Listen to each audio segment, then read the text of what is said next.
Marcos, capítulo 6. Vamos ler desde o verso 30.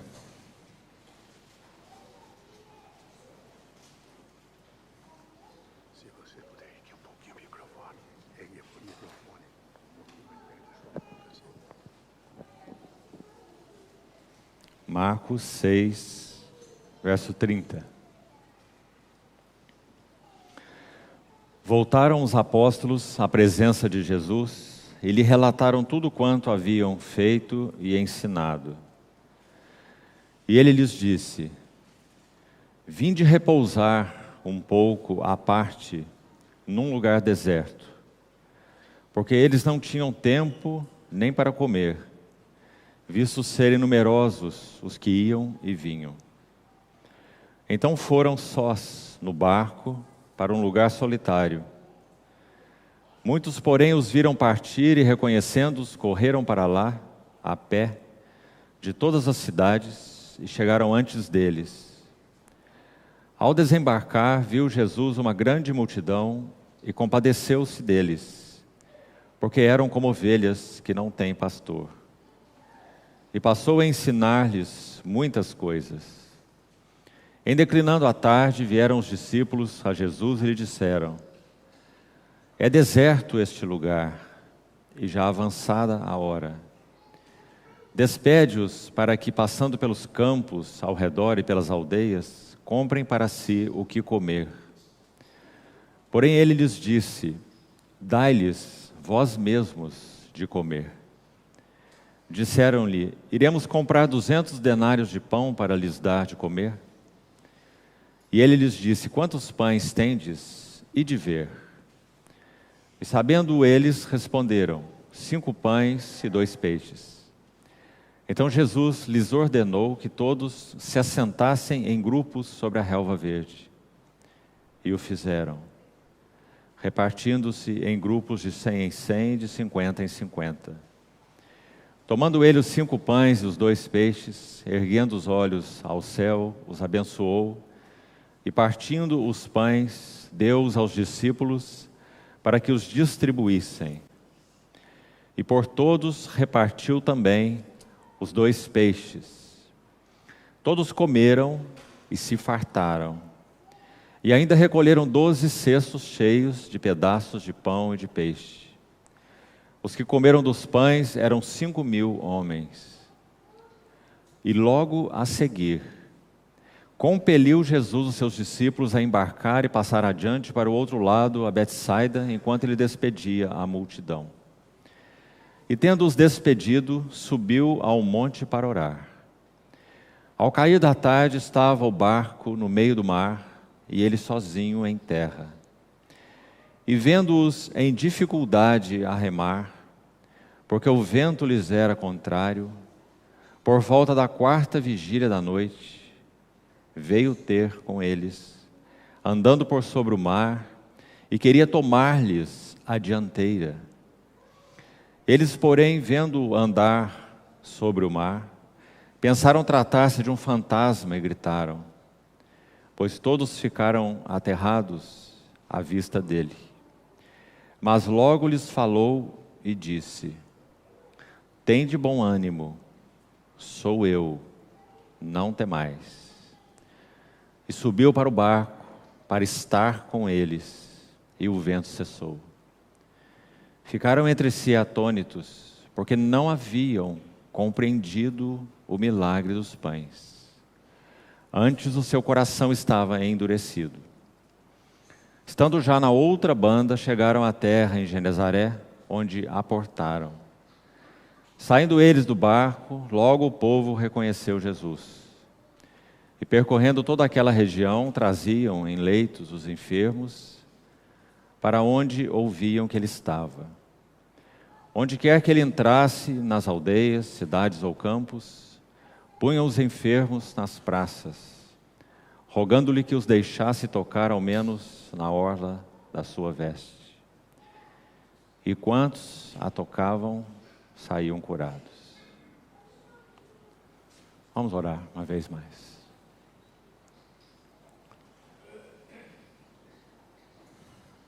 Senhor, te somos tão agradecidos. Querido Pai Celestial, te louvamos de todo o nosso coração, porque nos deste a preciosa comunhão de teu Filho Jesus Cristo. Apresentamos a Ti a Tua palavra aberta e lida nessa manhã. Esperamos completamente na habilitação do Senhor para recebermos, falarmos e ouvirmos a Tua palavra. Ajuda-nos, Senhor, ilumina os olhos do nosso entendimento. Queremos ser ensinados por Ti mesmo. Tu és nosso mestre, pastor e rei. Confiamos-nos a Ti e esperamos toda a provisão de Tua parte. Em nome do Senhor Jesus oramos. Amém. Queridos irmãos, como foi dito, vamos concluir hoje então o encargo que temos compartilhado desde a sexta-feira. A carga que o Senhor trouxe ao meu coração, respondendo ao convite dos irmãos para esse fim de semana de comunhão, está relacionado ao progresso da vida cristã. Então, no primeiro dia, nós vimos 4 notas principais a respeito da necessidade do deserto no progresso da vida cristã. Dissemos que poderíamos dar um subtítulo a esse tema maior, o progresso da vida cristã. Nós temos focado até aqui o lugar do deserto no progresso da vida cristã. Então, no primeiro dia, nós colocamos aquelas 4 notas sobre a necessidade do deserto para que nós avancemos à plenitude de Cristo. Nós vimos que entre Egito e Canaã, o Senhor colocou um deserto. Ele não tomou aquele povo e o transportou do Egito diretamente para Canaã. Eles fizeram uma jornada de 1 ano e meio até as margens do Jordão.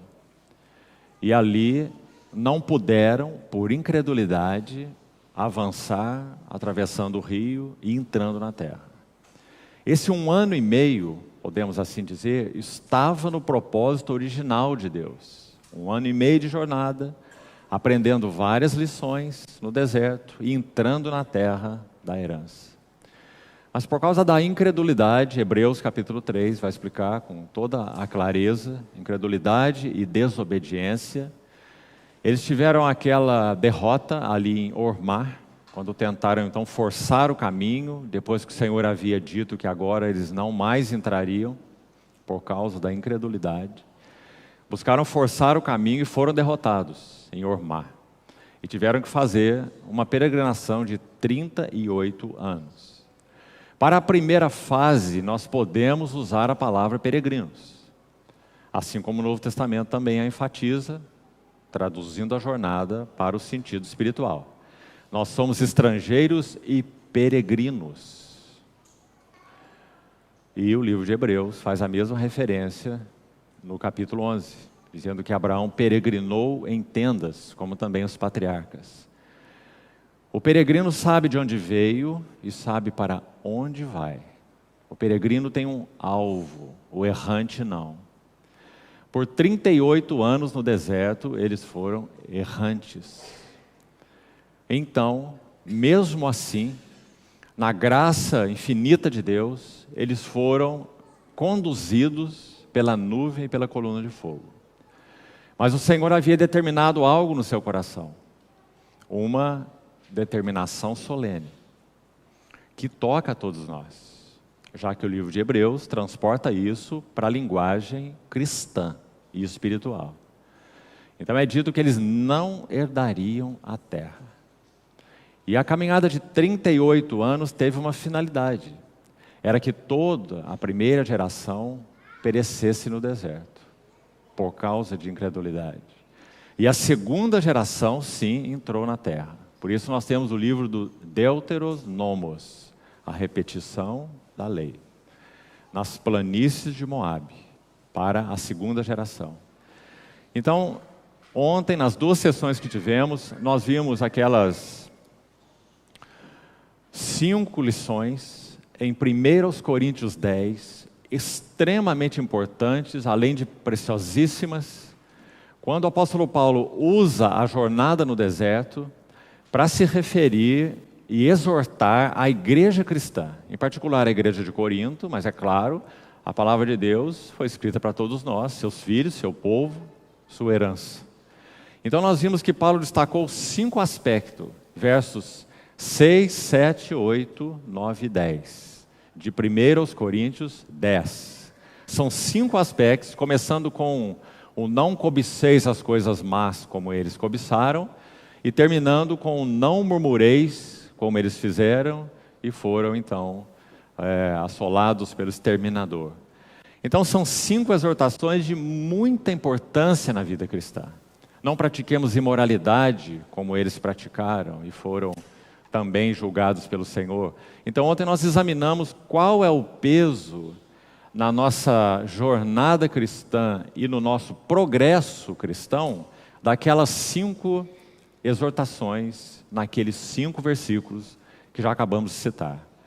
Então isso fizemos ontem e fomos aos textos de onde as exortações de Coríntios foram extraídos.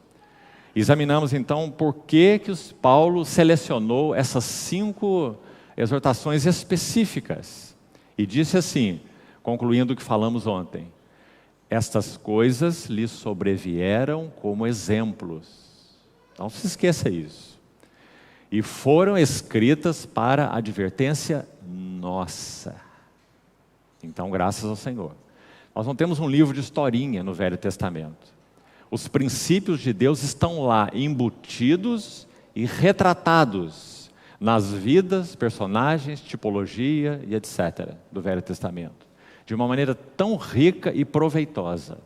Também o texto de Romanos 15 diz basicamente a mesma coisa. Dizendo que tudo que outrora foi escrito para o nosso ensino foi escrito, para que pela consolação e paciência das Escrituras tenhamos esperança.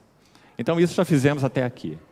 Hoje os irmãos perceberam que nós lemos uma longa cena, Marcos 6, versos 30 até o final do capítulo, verso 56. Agora, observe essas cenas com atenção. São 3 cenas muito nítidas. Elas são separadas entre si, mas ao mesmo tempo elas compõem um mesmo quadro. Então, por favor, olhe de novo para a sua Bíblia e observe. Dos versos 30 ao verso 44, nós temos a narrativa de Marcos a respeito da multiplicação dos pães. Temos uma mesma narrativa em Mateus 14, em Lucas 9 e em João 6. Todos os evangelistas registram a multiplicação dos pães. O texto mais explícito sobre o significado espiritual desse sinal, como João o chama, não apenas de milagre, mas de sinal, é a terminologia de João, porque João diz que tudo, ele enfatiza no seu evangelho, que tudo que o nosso Senhor Jesus operou em termos de milagres, não eram apenas milagres para demonstrar o significado do reino de Deus. Essa é a finalidade principal dos milagres. O Senhor está dando um testemunho do reino dos céus, por isso ele operou milagres. Mas para João há um particular. João chama os milagres de sinais. Porque cada milagre que João relata no seu evangelho tem uma finalidade específica. Digamos que ele seleciona aqueles milagres. Então, quando o Senhor multiplica os pães, ele vai dizer: eu sou o pão da vida. Antes de curar o cego de nascença em João 9, o Senhor vai dizer: eu sou a luz do mundo. Quando ele ressuscita Lázaro, mais um sinal, ele vai dizer: eu sou a ressurreição e a vida. Então, cada milagre no Evangelho de João é um sinal que aponta para algo que o Senhor é. Por isso são chamados de sinais. Boda de Caná da Galileia, transformando a água em vinho, em João capítulo 15, eu sou a videira verdadeira. Qual é a finalidade de uma videira? Transformar água em vinho. Então, esse maravilhoso Evangelho foi composto dessa maneira. Então, irmãos, quando nós lemos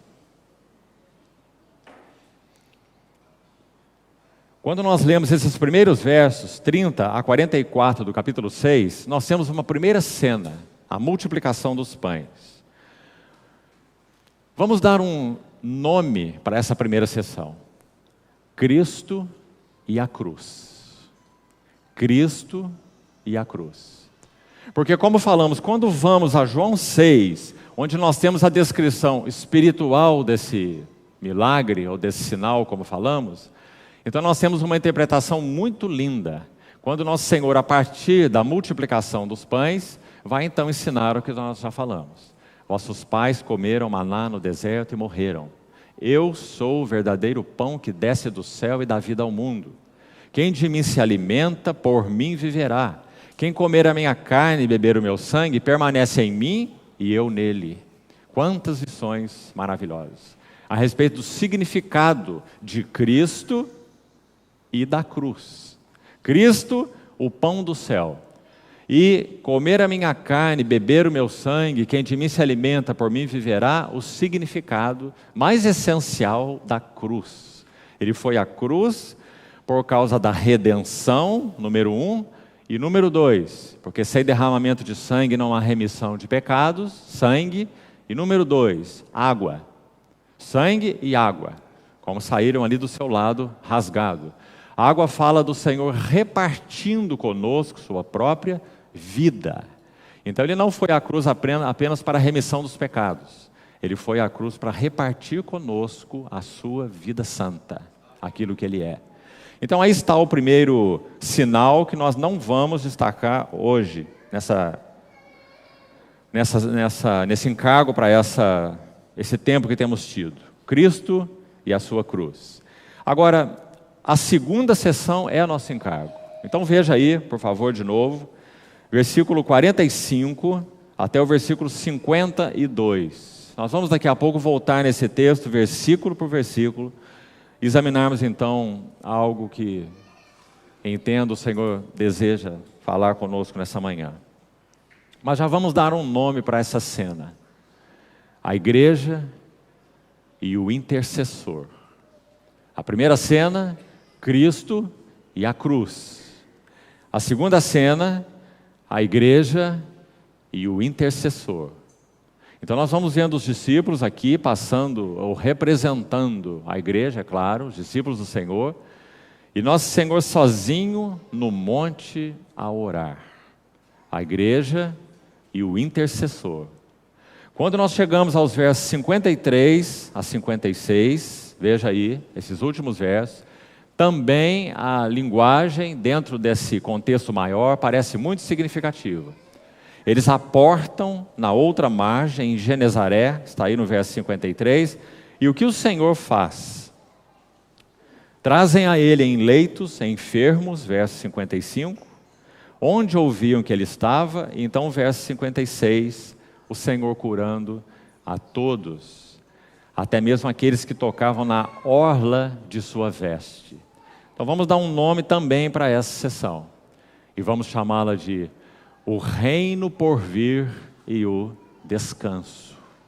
Então coloque as três cenas juntas e veja o quadro, o que nós estamos tendo aí.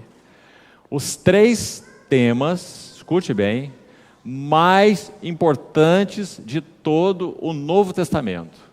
Cristo e a cruz, Cristo e a cruz, a igreja na segunda sessão, e vamos complementar com essa quarta, o reino. Os temas mais importantes do Novo Testamento. Cristo, cruz e igreja, esses três em particular, você pode colocar todos os versículos do Novo Testamento debaixo desses três temas, dessas três colunas. Tudo que o Novo Testamento tem para nos ensinar se resume aí. Cristo, sua pessoa gloriosa. A cruz, sua obra gloriosa. E a igreja, seu corpo glorioso. Esses são os temas do Novo Testamento. E podemos complementar, como falamos, com o reino por vir. A manifestação da glória do nosso Senhor Jesus. Pedro usa a expressão na revelação da sua glória, né? Então isso tem a ver com o reino por vir. Paulo diz aos Colossenses, quando ele se manifestar, né? Todas essas expressões se referem à segunda vinda do Senhor, o reino por vir, o glorioso reino do glorioso Rei. Então, a primeira sessão tocando Cristo e a cruz, a segunda sessão tocando a igreja e o intercessor, e a terceira sessão tocando o reino por vir e o descanso. Graças ao Senhor. Agora vamos examinar os elementos da segunda cena. É aí que nós vamos nos deter. Então vamos lá. Verso 45. Vamos agora vagarosamente. E vamos ver o que essa cena tem para nos ensinar com relação ao progresso da vida cristã. Depois do Senhor realizar esse milagre, então, verso 45, da multiplicação dos pães, Marcos registra assim: logo a seguir, compeliu Jesus os seus discípulos a embarcar e passar adiante para o outro lado, a Betsaida, enquanto ele despedia a multidão. Pelo menos aqui 3 coisas já importantes nesse único versículo. A palavra compeliu. Esse termo significa impelir por força. O Senhor, digamos, deu uma ordem explícita. Ele não apenas sugeriu, ele compeliu. Literalmente é impelir por força. Ele deu a ordem aos discípulos para que, a partir do que eles experimentaram, e vamos ver porquê disso depois, a partir do que experimentaram naquela relva verde, quando o Senhor multiplicou os pães e serviu aquela multidão de 5.000 homens, sobejamente, o Senhor os impele. Ele tem um propósito definido. Então ele impele por força, como é o termo original, no sentido de que o Senhor deu uma ordem, para que eles então agora entrassem no barco e passassem para a outra margem. Nós já lemos aí o que aconteceu nessa viagem. Então o Senhor tinha explicitamente esse desejo em seu coração de se revelar assim, de ensinar algo aos seus discípulos, que seria aprendido onde? Na jornada entre o lugar da multiplicação dos pães e a outra banda. Se formos estudar mais a fundo qual foi o lugar dessa multiplicação, nós vamos ver que foi em Betsaida. Então, em uma outra Betsaida. Então o Senhor foi de uma Betsaida de um lado do Jordão para uma Betsaida do outro lado do Jordão. Betsaida significa casa de peixes. Eles deixaram Betsaida de cá e foram para Betsaida de lá, a noroeste e a nordeste do Jordão. Agora, qual era o motivo?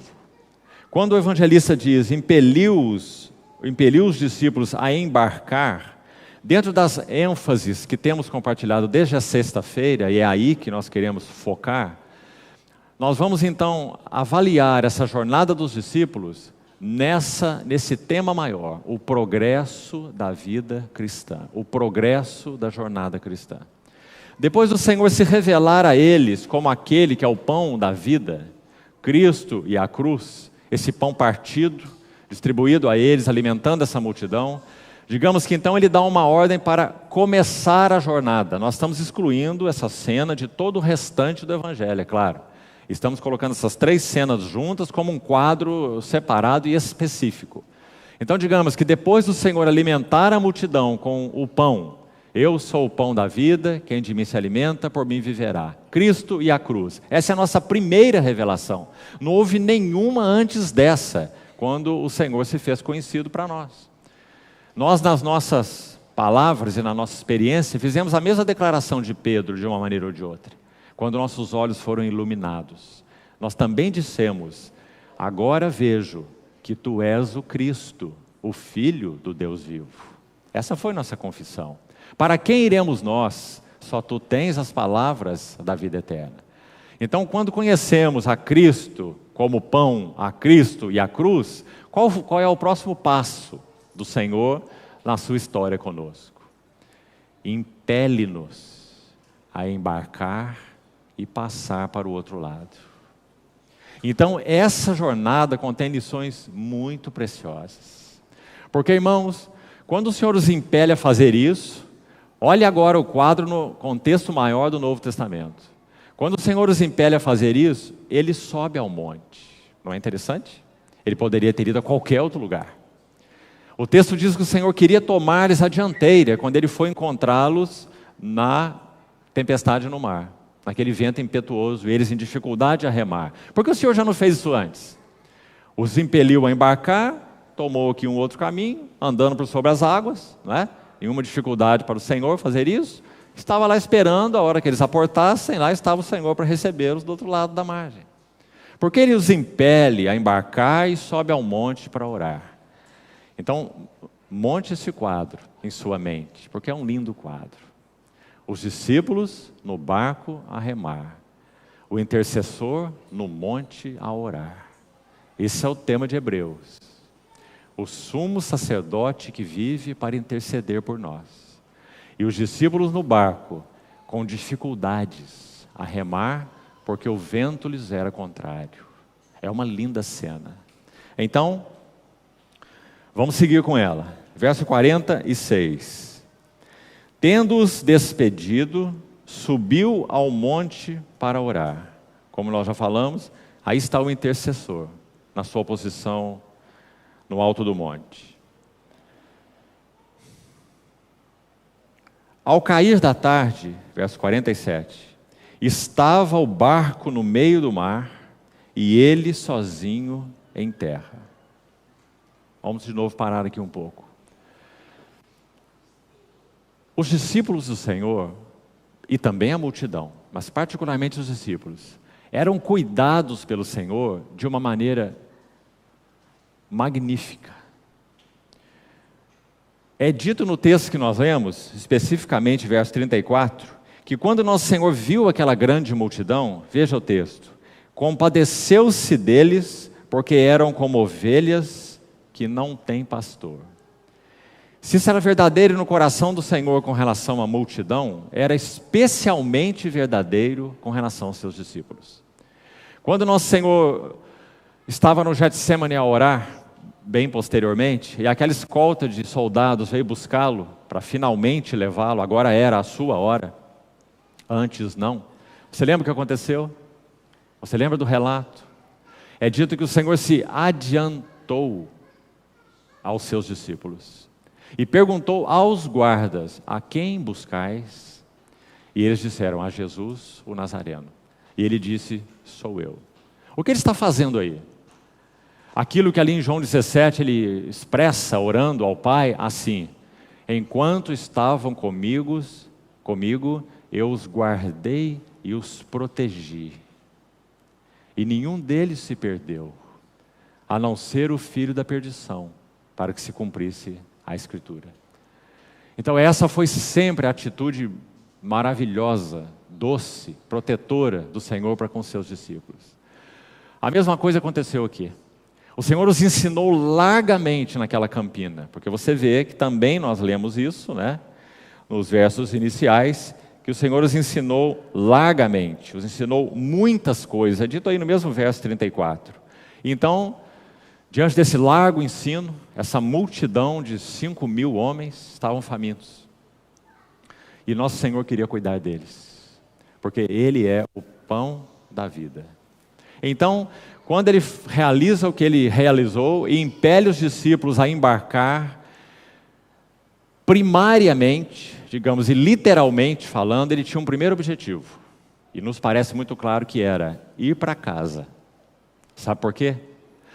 Quando a Bíblia registra aqui no verso 53, que eles chegaram na outra banda, a terra de Genezaré, e nós temos a referência no verso 45, compare aí, que quando o Senhor os compeliu a embarcar, era para que eles passassem para o outro lado, a Betsaida.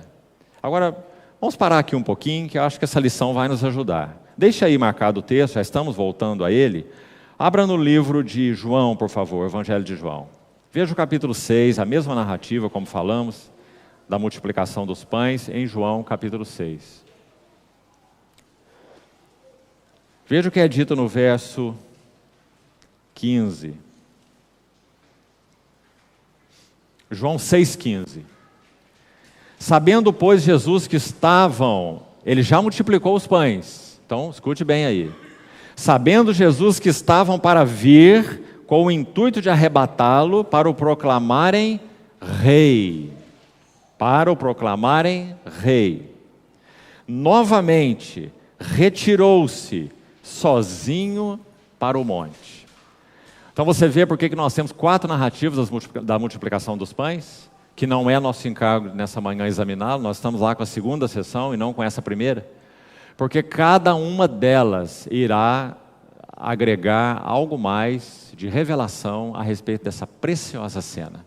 Então aqui diz que quando o Senhor fez isso, vamos usar a nossa linguagem, a multidão ficou simplesmente assombrada. Como pode de 5 pães e 2 peixes alimentar 5.000 homens e sobejar 12 cestos cheios? Então esse definitivamente é o Messias. Então o que nós temos que fazer com ele? Nós vamos arrebatá-lo e vamos proclamá-lo o nosso rei. Muito interessante, não é? Mas não foi para isso que ele veio. Se o grão de trigo caindo na terra não morrer, fica ele só. Mas se morrer, produz muito fruto. Eu sou o pão da vida. Então, ao invés do Senhor ceder à multidão que o iria proclamar rei, o que ele faz? Muito interessante. Ele deixa, digamos assim, a posição, entre aspas, de rei e assume a posição de sacerdote. Ele sobe ao monte para orar, enquanto impeliu seus discípulos para embarcar. Agora, como falamos, por que ele os mandou embarcar? Porque tanto Jesus, que nesse momento estava no monte orando, quanto os discípulos que embarcaram, tinham o objetivo de ir para casa. Aí você pode dizer, mas ir para casa, Jesus teve casa? Não, ele não teve casa. Ele teve casa de Pedro. Segundo o Evangelho de Marcos, Cafarnaum, onde era a casa de Pedro, literalmente no Evangelho de Marcos, já que é Pedro quem está por trás do Evangelho de Marcos, podemos chamá-lo de Evangelho de Pedro, na pena de Marcos. Quando em Marcos 2 registra que Jesus estava descansando em casa, aquela casa é nitidamente descrita como sendo a casa de Pedro. Então a casa de Pedro em Cafarnaum se fez a casa do nosso Senhor em Cafarnaum. Agora, nós lemos em Marcos, apenas para que você tenha o quadro todo, que o Senhor os impeliu a embarcar e ir para Betsaida e não para Cafarnaum. Agora, leia o verso seguinte aí de João 6, preste atenção. João 6,15, nós já lemos, veja o verso 16. Ao descambar o dia, os seus discípulos desceram para o mar. A mesma cena de Marcos 6. E tomando um barco, aqui João nos diz, foi Marcos que disse, que eles tomaram esse barco porque o Senhor os impeliu, os compeliu a embarcar. Eles passaram para o outro lado, veja, rumo a Cafarnaum. E agora? Nós vamos dizer que a Bíblia está errada? Que as duas narrativas estão conflitantes? Betsaida e Cafarnaum eram cidades extremamente próximas uma da outra. Então a região era identificada, eram as duas maiores cidades naquela pequena região. Então a região era identificada assim. Rumo de Betsaida, rumo de Cafarnaum. É basicamente a mesma coisa. As cidades são vizinhas. Agora, por que nós lemos esse versículo? Não é só para curiosidade bíblica. É porque a casa de Pedro era em Cafarnaum. Então depois de um dia extenuante, tantos ensinos, fome, multiplicação dos pães, multidão cansada, os seus discípulos também distribuíram pães para 5.000 homens. Então o Senhor, como se dissesse, vamos para casa. E o Senhor sobe no monte e manda os seus discípulos para atravessar o mar e ir para Cafarnaum, descansar em casa. Então nós temos, vamos voltar lá, essa linda cena que nós vamos seguir vendo alguns detalhes. Marcos capítulo 6. Voltemos então ao texto. Verso 47. Marcos 6, 47. Ao cair da tarde, estava o barco no meio do mar. E ele sozinho em terra.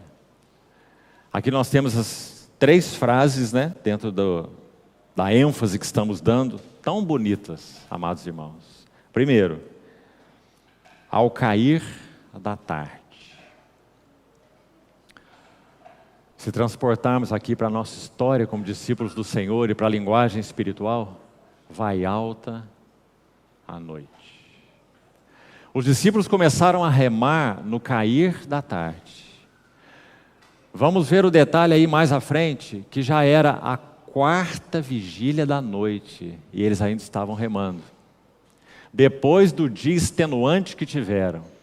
Os romanos, o Evangelho de Marcos foi escrito particularmente para os romanos. Ele tem uma identificação romana. Quando as palavras judaicas são usadas, hebraicas são usadas em Marcos, elas são traduzidas, porque ela não é para o público judaico, ela é para o público romano. Então, quando os romanos dividiam a sua jornada diária em vigílias, o dia e a noite, eles dividiam a noite em 4 vigílias. Das 6 da tarde às 6 da manhã, 12 horas, em 4 vigílias, de 3 horas cada uma.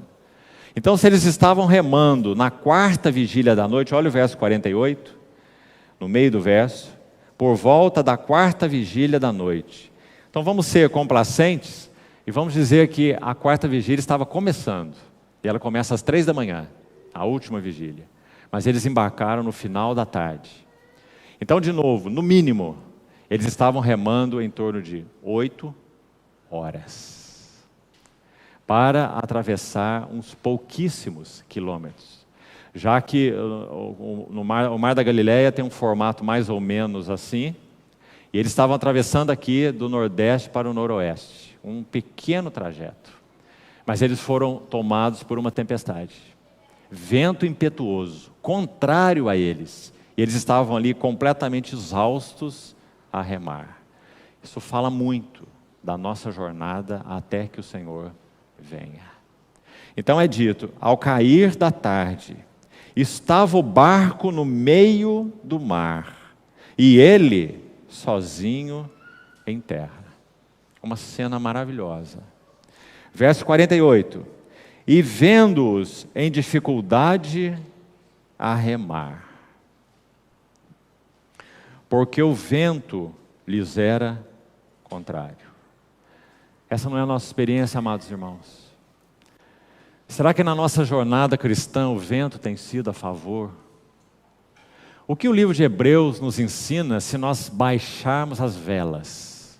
Aquela expressão de Hebreus 10 que diz assim, o justo viverá da fé, e se retroceder, você se lembra dessa palavra? Nele não se compraz a minha alma. Examine aquela palavra na língua original, retroceder. Para entender o que o autor quer nos ajudar a entender. Se retroceder, nele não se compraz minha alma. Retroceder significa baixar as velas. Quando nós deixamos de remar e o vento é contrário, nós voltamos ao ponto de origem. É muito mais fácil. Na jornada cristã, na carreira cristã, o mais fácil é deixar de remar. E voltamos ao ponto de origem, porque todos os ventos são contrários. O único lugar onde temos ventos a favor é numa genuína comunhão do corpo de Cristo.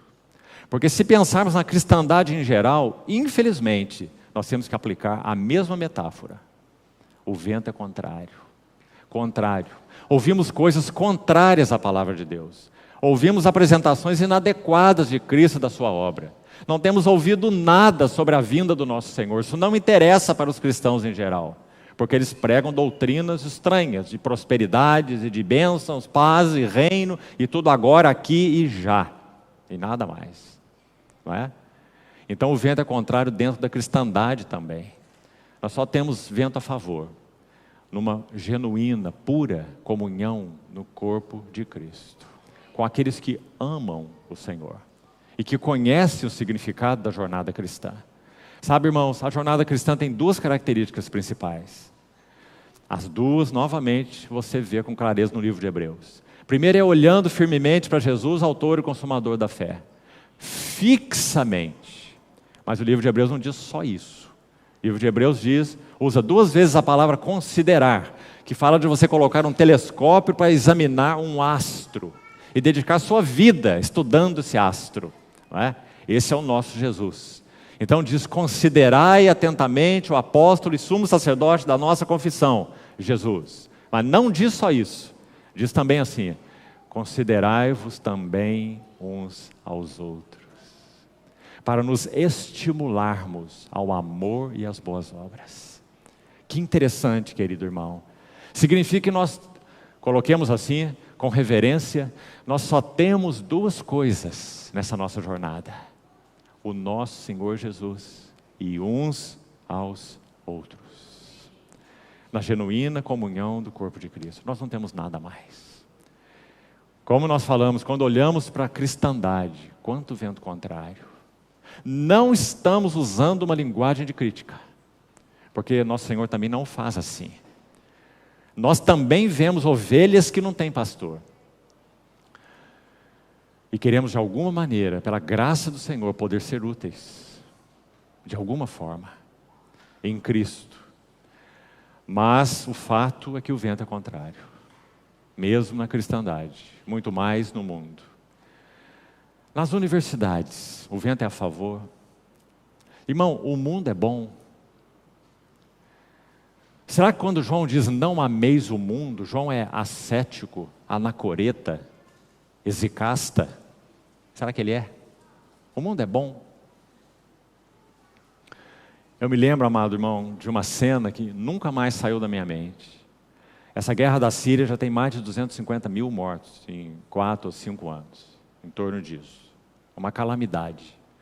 Eu me lembro de passagem, numa reportagem, uma cena de bombardeio. E havia 2 meninos, de 8 a 10 anos no máximo. E havia uma coluna de uma casa derrubada, cheia de cinza, e um menininho sentado nessa coluna. E ele estava sentado desolado. Sentado na coluna, com sua mão entre a perna e sua cabeça baixa. E do seu lado, um outro menino. Ou seu irmão, ou seu amigo. E esse outro menino estava apavorado. Um desolado e um apavorado. E esse menino do seu lado batia a mão na sua perna, como que dizendo, a linguagem corporal falava tudo. Batendo a mão nas suas pernas, olhando para o seu companheiro assentado, cabisbaixo, desolado naquela coluna, como se ele estivesse dizendo: toda a nossa referência acabou, tudo acabou. Nossa casa acabou, nossos pais acabaram, tudo acabou, não temos mais nada. Completa insegurança, desolação, perda. O mundo é bom.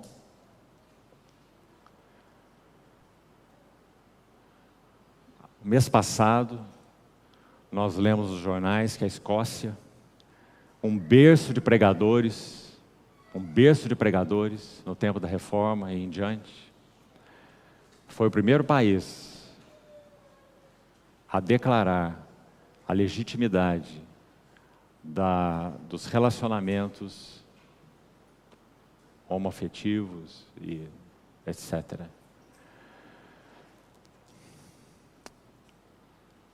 Há um partido político na Dinamarca, se não me engano na Dinamarca, que está buscando licitar o incesto, o relacionamento sexual entre pais e filhos. O mundo é bom. Será que João exagerou quando disse: não ameis o mundo? Amados irmãos, quando o nosso Senhor Jesus ressuscitado ascende do Monte das Oliveiras, é dito que uma nuvem cobre o Senhor dos olhos dos discípulos. A partir daquela cena, o coração de João se tornou o coração de uma viúva. Ele não tem mais o seu tesouro, o seu Senhor. Agora ele olha para o mundo, e é isso que ele tem a dizer: não ameis o mundo. Quando ele descreve a Babilônia, que fala dessa união político-religiosa, dos últimos dias em particular, porque os últimos dias levará isso ao clímax. Não que nunca tenha havido, sempre houve, mas os últimos dias concretizarão o clímax dessa união político-religiosa. João chama de a Grande Babilônia. Ele diz assim a respeito dela em Apocalipse 18: ela diz consigo mesma: estou sentada como rainha. Viúva eu não sou, e pranto eu nunca hei de ver. Por que a Grande Babilônia diz isso? Digamos, ela só está falando a verdade mesmo. Ela está sentada como rainha, porque é isso que ela entende, né? Há uma pregação aí entre, infelizmente, pessoas chamadas cristãs, que diz assim: Deus não nos fez por cauda, nos fez por cabeça. Então precisamos assumir posições sociais e políticas, porque a igreja foi designada por Deus para ser cabeça e não cauda. Uma interpretação completamente equivocada. Nosso Senhor Jesus disse: bem-aventurados os que choram, eles serão consolados. Mas a Babilônia diz: pranto eu nunca hei de ver. E também diz: viúva eu não sou. Claro que ela não é viúva. Ela realizou muitos casamentos com muitos amantes, políticos, governadores. E viúva eu não sou. Pranto nunca eu hei de ver. E eu estou assentada como uma rainha. Mas o que a igreja diz? Viúva eu sou. Pranto eu conheço. Mas bem-aventurados que choram, eles serão consolados. Na revelação da sua glória, nós nos alegraremos exultando, diz Pedro. Ainda que por breve tempo, se necessário, sejamos contristados por várias provações. Para que o valor da nossa fé, mais precioso que o ouro depurado, redunde em louvor, glória e honra, na revelação de Jesus Cristo. Não agora. Agora sim, tomamos a cruz. Agora sim, somos seguidores do Cordeiro por onde quer que Ele vá. Mas do Cordeiro rejeitado. Não é do Cordeiro popular. O Cordeiro que foi morto por esse mundo maligno. Não rogo pelo mundo, rogo pelos que me deste do mundo, porque são teus. O Senhor nem mesmo é intercessor para o mundo. Ele é salvador para o mundo, de todo aquele que crê. Mas não é intercessor para o mundo. Ele apenas intercede pela igreja. Porque Ele é um intercessor dos que creem. Não é um intercessor dos que não creem. Então, amados irmãos, que lindo quadro nós temos aqui. O barco no meio do mar aflito. Os discípulos extenuados. E o Senhor no monte a orar. Porque o Senhor tinha uma posição tão, digamos, descansada nessa situação. Ele não sabia que seus discípulos estavam lá? Tanto sabia que Ele foi tomar a dianteira deles e encontrá-los. Porque Ele tem essa posição tão tranquila? E eles deveriam ter. Porque Ele lhes deu a sua palavra. E a palavra foi: passemos para a outra margem. E nessa palavra eles deveriam estar seguros. Você está aqui, irmãos, um testemunho que já algumas vezes citei, especialmente para os jovens, para que tenham coragem. O que é navegar sobre a palavra do Senhor? Passemos para outra margem. Essa foi a palavra. Nós tivemos, há quase 30 anos atrás, então eu era bem mais jovem do que sou hoje, e nós tivemos o privilégio de ouvir um pregador, um irmão chinês, inclusive cooperou com o irmão Otmani na obra ali na China, dar um testemunho pessoal, depois de muita insistência, e num grupo pequeno de jovens, onde tivemos o privilégio de estar, de participar. Ele era um professor de teologia na China. E quando a Revolução Comunista aconteceu, ele foi aprisionado. Ele primeiro levado para ser julgado, e disseram assim a ele: nós não queremos fazer nenhum mal a você. Você é um teólogo, um professor da Bíblia, então nós queremos que você ensine a palavra, continue com o seu magistério e vai ensiná-la assim. Quando você falar sobre Lucas 15, a parábola do filho pródigo, você vai dizer que o filho pródigo é o proletariado e o novilho cevado é o sistema comunista. Então, aquele servo do Senhor disse: eu não posso ensinar a Bíblia assim. E eles disseram: então, você vai entrar naquele ônibus e vai para um campo de trabalhos forçados. E ele nem mesmo voltou em casa. Quando ele entrou naquele ônibus, ele viu toda sorte de pessoas que o sistema comunista recolhia das ruas.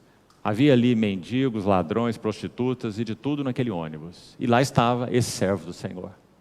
Então ele diz que ele fez uma pergunta oração ao Senhor. Ele perguntou assim: Senhor, o que eu estou fazendo nesse ônibus? Já que ele era um servo do Senhor. Senhor, o que eu estou fazendo nesse ônibus? Então ele disse que o Senhor disse uma palavra ao seu coração. E está em Isaías 53, 12. Tão conhecido o capítulo Isaías 53. Lá no verso 12, foi o que o Senhor falou ao seu coração. Assim, ele foi contado com os transgressores. Ele foi contado com os transgressores. Esse é o nosso Senhor Jesus. Sabe o que esse irmão nos disse? Quando ele chegou nesse campo de concentração, disseram assim a ele: você vai viver 6 meses, porque ninguém aqui vive mais de 6 meses, ninguém. Eles dormiam ao relento, debaixo de uma moita de bambu, trabalhando em uma plantação de arroz gelada. Ele disse: seu pé vai começar a inchar, sua perna, e a hora que o inchaço chegar no seu abdômen, acabou, você vai morrer. Todos aqui têm esse destino. Esse irmão serviu forçadamente nesse campo de concentração 22 anos. E finalmente saiu de lá. Sabe o que ele nos disse? Que essa palavra do Senhor, ele foi contado com os transgressores. O sustentou como um maná do céu a cada manhã. Cada manhã que ele despertava naquele campo, esse versículo refalava ao seu coração. Ele foi contado com transgressores. Esse irmão aprendeu o que nosso Senhor Jesus disse: não só de pão vive o homem, mas de toda palavra que procede da boca de Deus. Disso viverá o homem. Irmãos, que lição nós temos a aprender na nossa jornada cristã. Não é questão, me entenda bem aqui, com cuidado, essas palavras que eu vou dizer. Não é questão simplesmente de estudar a Bíblia. Irmão, estude a Bíblia o máximo que você puder. Se puder estudar 24 horas por dia, estude. Ela é o livro dos livros, a palavra de Deus. Mas não é apenas uma questão de estudar a Bíblia, compreende? Principalmente os jovens, estejam atentos a isso. Não é uma questão de intelectualismo. Não é uma questão de estudar hebraico, grego e aramaico. Compreende o que eu quero dizer? É uma questão de ter a palavra de Deus plantada no nosso coração. Devoção. Como falamos ontem, essa é a única coisa que nos manterá de pé na vinda do nosso Senhor Jesus. Porque, irmãos, em um teste como esse que o nosso irmão passou, toda teologia cai de joelhos. Compreende o que eu quero dizer? Toda teologia cai de joelhos diante de uma coisa dessa. Você vai largar tua mulher, você vai largar teus filhos, você vai largar tudo. E você vai ser isolado num campo de trabalhos forçados. Qual teologia vai resistir a isso? Compreende o que eu quero dizer? Só a devoção resiste a isso. Devoção ao nosso Senhor Jesus. Eu sou dele e ele é meu. E ninguém me arrebatará das suas mãos. Então, irmãos amados, é isso que os discípulos estão experimentando aqui. O nosso Senhor impeliu-os a embarcar e passar para o outro lado. Só que a jornada não seria fácil, porque aquele que criou todas as coisas tinha preparado algo. Eles iriam enfrentar uma tempestade. Eles iriam enfrentar vento contrário. Eles iriam ter dificuldade para remar. Irmão, está fácil remar? Está fácil. Tudo é contrário a nós. Os valores da sociedade, princípios que já não há mais, nenhum princípio, nenhum valor. Nós já passamos há muito tempo da geração pós-moderna. Esse termo já é arcaico. Nós ouvimos isso há 20 anos atrás. O termo atual é pós-verdade. O que é pós-verdade? Eu tenho minha verdade, você tem a sua verdade. Encontre a sua verdade, eu encontro a minha verdade. Cada um vive de acordo com a sua verdade. Não há verdade absoluta. Esse é o ensino da pós-verdade. Isso significa não tem Deus, não tem trono, não tem nada. Cada um de nós vive segundo a sua verdade.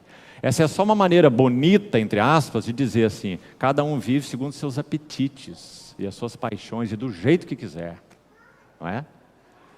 Irmãos, muito rapidamente vai chegar a hora em que vai ter aí grupos tentando pleitear a legalização de união de homens ou mulheres com animais. Pode aguardar, muito rápido, porque incesto já está sendo pleiteado. Então, esse é o mundo no qual nós vivemos. O cálice da medida da iniquidade dos amorreus está chegando ao topo. Agora, irmãos, por um lado, nós temos uma pena no coração. Claro que nós temos. Nós nos compadecemos. Por outro lado, nós temos uma exultação. Vai alta, muito alta, a noite, e vem chegando o dia. Deixemos as obras das trevas e revistamos as armas da luz. Nosso Senhor está às portas.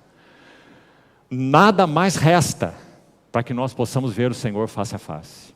Respeitando a sua posição teológica, não quero entrar nesse detalhe. Mas se você acha que nós temos que ver o anticristo primeiro, para depois ver Cristo, você está enganado. Porque não há nada na Bíblia que ensine a respeito disso. Você pode ter a sua posição, mas essa não é necessariamente a posição bíblica, é a sua posição.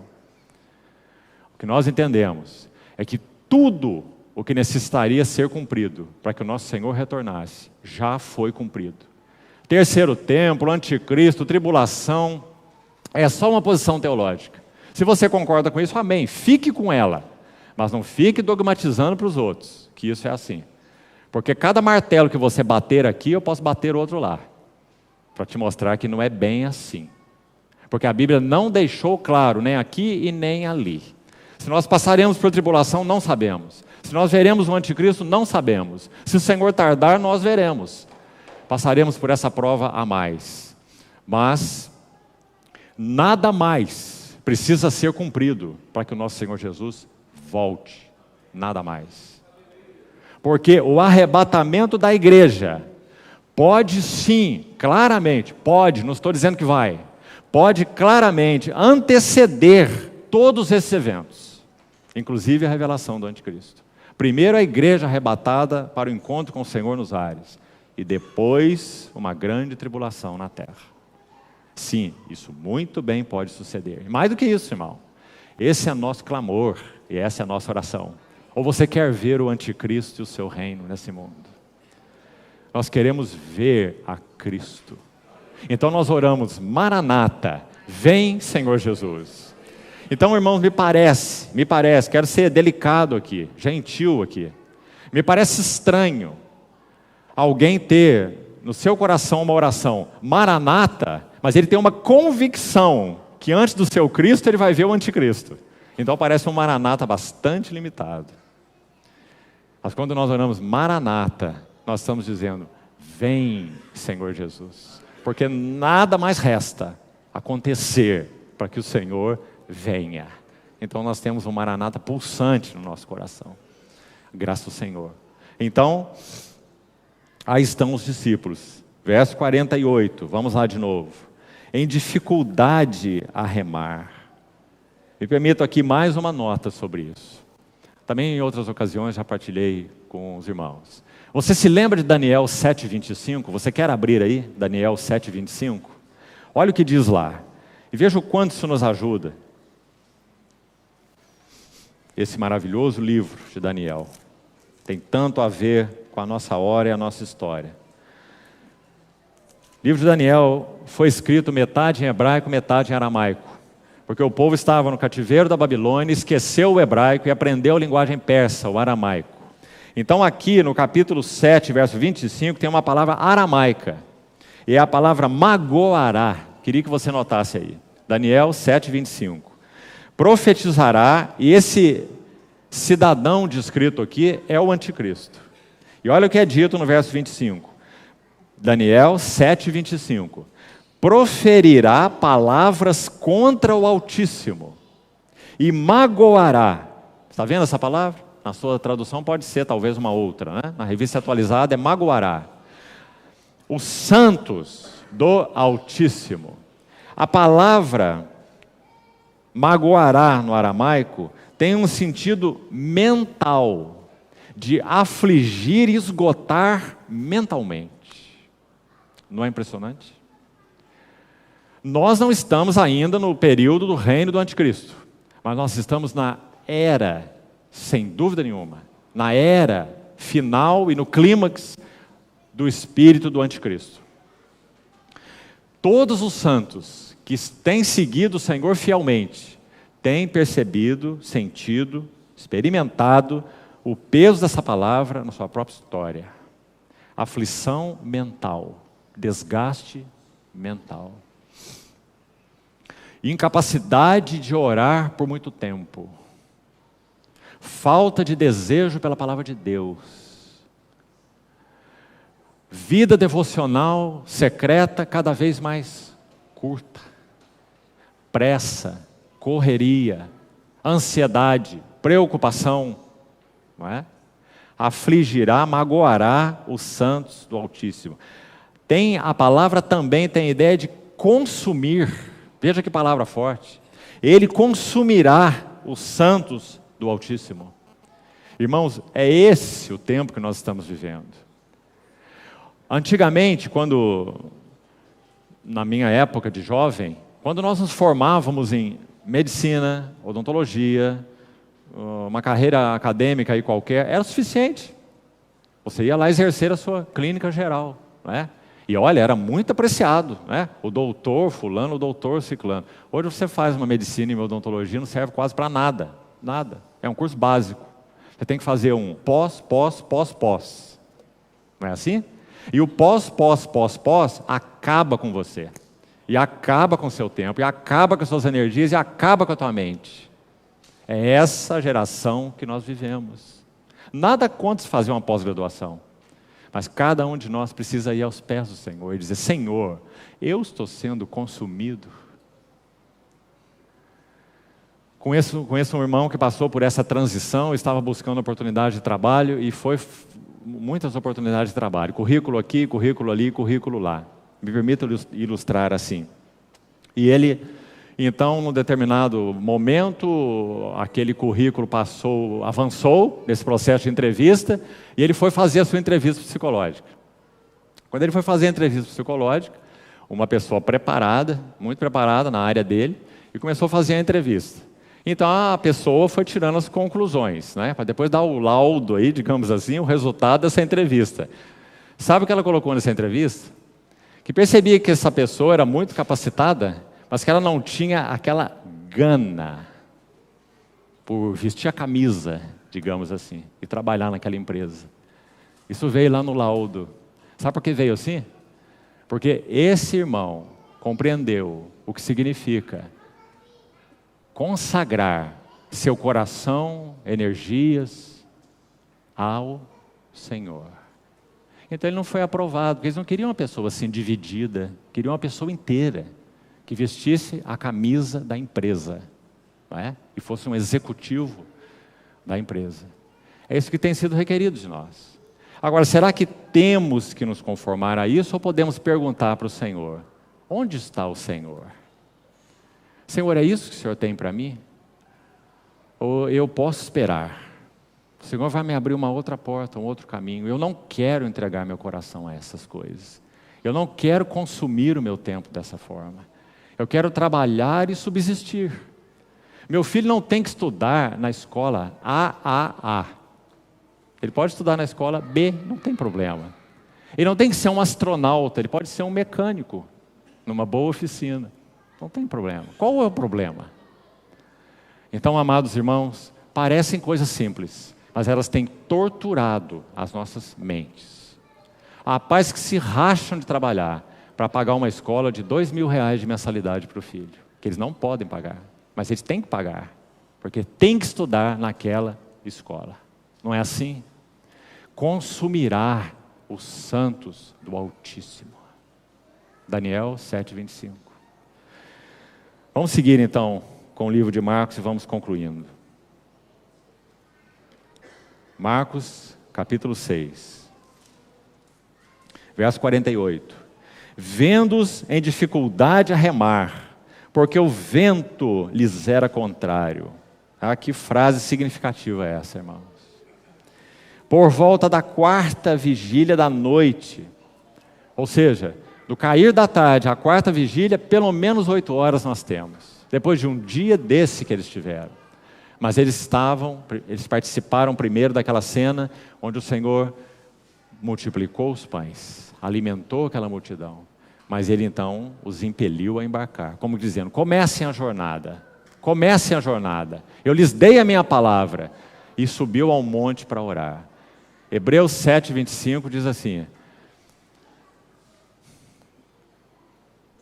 Ele vive para interceder por eles, por isso Ele pode salvar totalmente os que por Ele se chegam a Deus.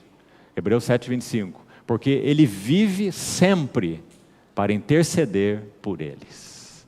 É aí que nós estamos vendo o nosso Senhor, no monte a orar. Agora, vamos seguir, para concluirmos. Preste atenção. Veio ter com eles, andando por sobre o mar, e queria tomar-lhes a dianteira.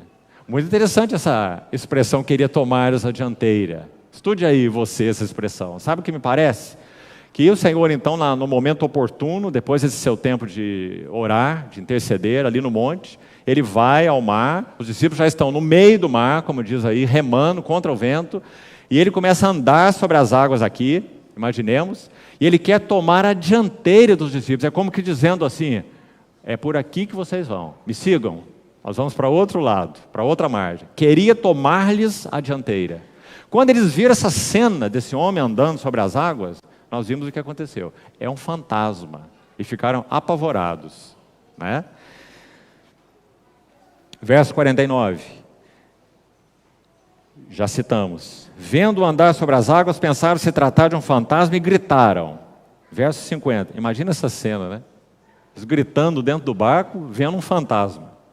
Verso 50. Pois todos ficaram aterrados à vista dele.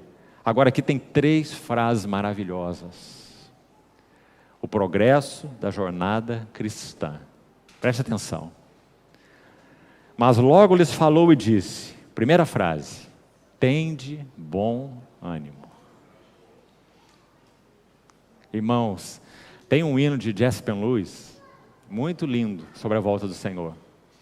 E ela enfatiza, são 3 ou 4 estrofes, se não me engano são 4 estrofes, e ela enfatiza o refrão assim, fique firme, voltarei. Que importa o mundo conturbado de tristeza e dor, se o conflito aqui na terra já está a terminar, e o príncipe da vida dará prêmio ao vencedor. Então ela enfatiza esse refrão, fique firme, voltarei. É isso que o Senhor quis dizer com tende bom ânimo. Ele está dizendo, não esmoreça. Não retroceda, não baixe as velas, na linguagem de Hebreus. Tende bom ânimo. Segunda frase, essa é maravilhosa, porque esse aí é o famoso ego eimi. Sabe o que isso significa? Eu sou. Eu sou. Aqui na nossa versão foi colocado ao contrário, né? Sou eu. Mas vamos apreciar melhor se nós invertermos, porque foi o que o Senhor falou. O que Ele disse para eles naquela hora tumultuada, difícil, extenuante, eu sou. Eu sou o pão da vida, eu sou a ressurreição e a vida, eu sou o caminho, a verdade e a vida, eu sou a porta das ovelhas. Isso é o que Ele é. E é isso que nós precisamos experimentar no vento contrário e na dificuldade a remar. Eu sou, significa que Ele é tudo o que nós carecemos, na difícil jornada. Não, ou tem de bom ânimo, eu sou. Que lindo, irmãos. E a última frase, não temais. Essa é maravilhosa também. Quantas vezes na Bíblia ela aparece, não é? Em Mateus 10, o Senhor disse assim, falando para os discípulos que eles iam passar aflições também, agora em outro contexto. Seriam levados diante de autoridades, eles vos indagarão, vos inquirirão, vos julgarão. E ele vai dizer, não temais. Não se vendem 4 pardais, 2 pardais por 1 asse, e 5 pardais por 2 asses. Você já fez essa conta? Tem um pardal de graça aí.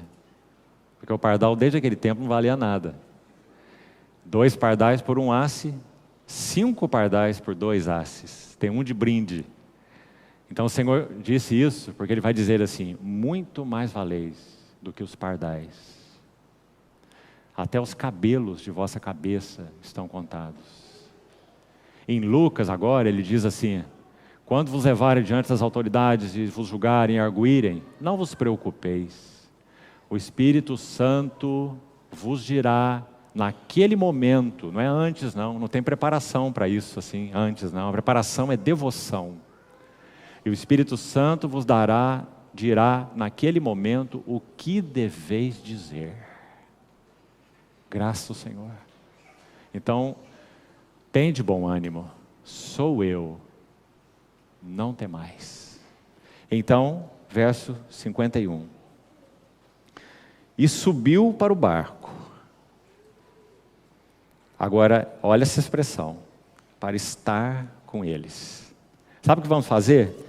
Deixa aí esse capítulo marcado, volte 3 folhas aí, vá para Marcos capítulo 3. Marcos 3. Olha o que está escrito nos versos 13 e 14. Aqui o Senhor teve também uma noite de oração antes de separar e escolher os seus apóstolos. E é dito assim em Marcos 3,13. Depois subiu ao monte e chamou os que ele mesmo quis. E vieram para junto dele. Então designou 12. Olha a ordem do versículo. Como é preciosa. Primeiro, designou 12 para quê? Para estarem com ele. Companheirismo, devoção, estar aos seus pés, eram para ele. E então, coloquemos assim, os enviou para pregar e exercer autoridade, expelir demônios à frente aí, né? Mas o motivo principal e o chamado qual era? Estar com ele. Você viu que essa frase se repetiu em Marcos 6,51? E subiu para o barco para estar com eles, porque para isso eles foram chamados. Esses discípulos conheciam o que era, por exemplo, exercer a autoridade do Senhor, não é? Mas eles estavam lá na tempestade, estavam apavorados, né? Exaustos, em dificuldade a remar. Então vem o intercessor, desce do monte, porque ele vive sempre para interceder por nós. E ele entra no barco para estar com eles. Paulo diz que quando nosso Senhor finalmente vier nos encontrar, Ele já o vem em nossas experiências de dificuldades, mas quando Ele vier definitivamente, Paulo vai dizer em 1 Tessalonicenses 4, e estaremos para sempre com o Senhor. Agora não apenas nos socorrendo aqui ou ali, mas estaremos para sempre com o Senhor. Graças ao Senhor, que maravilha. Então, olha o que mais a narrativa. Você está vendo que cada frase é uma pérola preciosa nesse texto? Subiu para o barco, primeiro. Para estar com eles, segundo. Terceiro, e o vento cessou. Agora, a última lição para concluirmos. Ficaram entre si atônitos, e agora tem algo muito curioso no verso 52. Digamos, parece que não tem nada a ver, se você não prestar atenção. Olha aí. Por que eles ficaram atônitos? Porque não haviam compreendido o milagre dos pães. Mas o que tem a ver uma coisa com a outra? Não é? Ficaram atônitos, porque não compreenderam o que aconteceu lá, então eles tiveram medo aqui. Ficaram perplexos e atônitos aqui. Mas qual é essa relação? E aí diz, antes o seu coração estava endurecido. Então eu queria sugerir algo para a sua meditação. Primeiro, o milagre da multiplicação dos pães foi o único milagre, único mesmo, em que os discípulos participaram. Todos os outros o Senhor fez e eles assistiram. Mas o milagre da multiplicação dos pães, o Senhor pediu os pães, 5 pães e 2 peixes, orou, deu graças, não é? E Ele deu aos discípulos. Ele poderia dar para a multidão, não é? Deixa o cesto aberto aqui e vai servindo a multidão. Mas Ele deu para os discípulos servirem a multidão. Essa foi a única vez. O que o Senhor está ensinando? Que eles eram seus companheiros e cooperadores. Eles eram seus companheiros e os seus cooperadores. Cooperadores do Senhor. E então, eles não compreenderam a questão do milagre dos pães. O que o Senhor quis ensinar com isso? Se Ele deu essa palavra aos seus companheiros, passemos para outra margem, é para lá que eles iriam. Eles eram os seus companheiros e cooperadores, e eles estavam seguros nele, por serem dele, por serem os seus companheiros. Mas não compreenderam o milagre dos pães. Mais uma coisa relacionada ainda, mais uma relação entre esse não compreender o milagre aqui no barco, né, e a relação com o próprio milagre. Quando o Senhor multiplicou os pães, então o que Ele ensinou? Eu sou o pão da vida. Quem de mim se alimenta, por mim viverá. O Senhor tinha dado a eles a sua palavra como o pão. Passemos para outra margem, embarquem para Betsaida, para lá que nós vamos para a casa de Pedro, vamos descansar. O dia já está declinando, nós estamos exaustos, né? O Senhor lhes deu sua palavra. E eles deveriam aprender a viver da palavra do Senhor. Assim como foram nutridos daquele pão que o Senhor multiplicou e serviu naquele lugar deserto. Então, 2 analogias aí, 2 referências.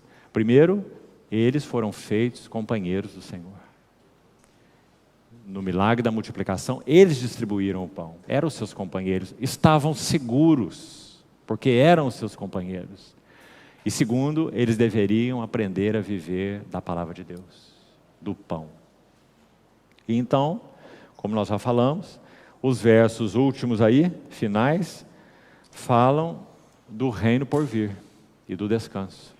O Senhor aportou, chegou ao lugar designado, então trouxeram a Ele aquelas multidões. Então nós temos Cristo e a cruz, a igreja e o seu intercessor, e o reino por vir e esse descanso final. Quando nós estaremos então experimentando junto com o Senhor todas as belezas do que irá significar o seu reino vindouro, com Ele em glória. Então, amados irmãos, essas 3 cenas não foram colocadas juntas por acaso. Elas estão totalmente relacionadas. Tanto é que você vê a segunda cena apontando para a primeira. Estavam atônitos porque não compreenderam a multiplicação dos pães. A primeira cena. Então, nos fornece encorajamento, alento, nessa jornada contra o vento e nas dificuldades a remar. Que o Senhor guarde no coração nosso, particularmente, aquelas 3 frases. Tende bom ânimo. Não arrefeça, não baixe as velas, não retroceda. Reme contra o vento. Tende bom ânimo. Segundo, aquela segunda frase tão rica. Eu sou. O que você carece espiritualmente? Eu sou. Eu sou. E a terceira, não temas. Quando Inácio de Antioquia foi levado à arena pública para ser comido por feras, no seu martírio, o ancião de Antioquia, Inácio, foi então dada a ele a oportunidade da sua última palavra. Imaginem também essa cena, um ancião levado para ser comido por animais, num espetáculo público de lançar cristãos às feras. Então foi dito a Inácio, o que você tem a dizer? Ele então levantou seus olhos aos céus e disse assim: Senhor, te dou graças, porque não me considero digno de dar o meu testemunho do meu amor por Ti, diante de tantas pessoas ao mesmo tempo.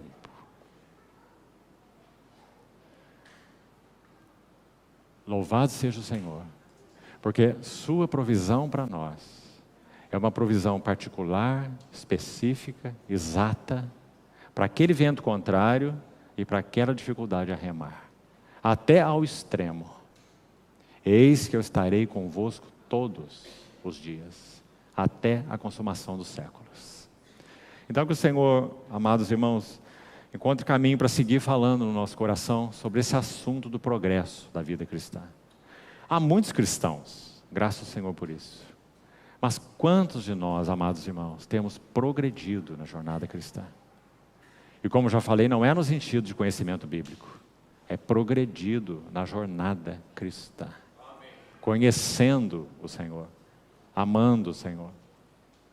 Então que o Senhor trace essa jornada para nós com mais clareza, que levemos nosso coração diante dEle, como falamos ontem, pedindo que Sua luz e Sua verdade examine fundo os nossos corações, cobiça, murmuração, descontentamento, imoralidade, aquilo que está mencionado em Coríntios 10, e assim possamos avançar para o Senhor. Não basta sermos cristãos, não basta nos reunirmos e dizer somos igreja, aliás, não devíamos fazer isso, porque a igreja aqui em Campinas é maior do que esse grupo aqui, né? Então, não basta nada dessas coisas, e algumas delas estão equivocadas, inclusive. Precisamos aprender ao caminho de avançar para o testemunho do Senhor. Também não podemos dizer nós somos o testemunho do Senhor. O testemunho do Senhor é maior do que nós, mesmo nessa cidade aqui, né? Mas o nosso desejo, o nosso coração é, sim, queremos avançar para o testemunho do Senhor. Não é para uma obra particular, para constituirmos alguma coisa, seja isso ou seja aquilo, não é? Para termos um nome tal ou um nome tal, isso não nos interessa. Nós queremos avançar para o testemunho do Senhor, para que Ele seja visto em nossas vidas. Então, vamos orar nesse sentido, concluir, e o Senhor nos abençoe nesse tempo, partindo o pão juntos. Senhor, nós somos muito gratos, porque o Senhor, nosso pão da vida, comemos de Ti. O Senhor mesmo nos impeliu a entrar no barco e passar para outra margem. Aguardamos aquele dia em que aportaremos no reino por vir e no descanso.